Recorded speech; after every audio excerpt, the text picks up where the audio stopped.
লেগেছে মনে রং লেগেছে টুনি নাকি সিনেমার নায়িকা হয়েছে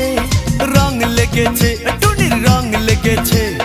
টুনি নাকি সিনেমার নায়িকা হয়েছে সেই ছবিতে নায়ক নাকি থাকবে সাকিব খান ছবিটার নাম নাকি তুমি আমার জান টুনির জ্বালায় এবার আমার যাবে রে প্রাণ রং লেগেছে মনে রং লেগেছে টুনি নাকি সিনেমার নায়িকা হয়েছে।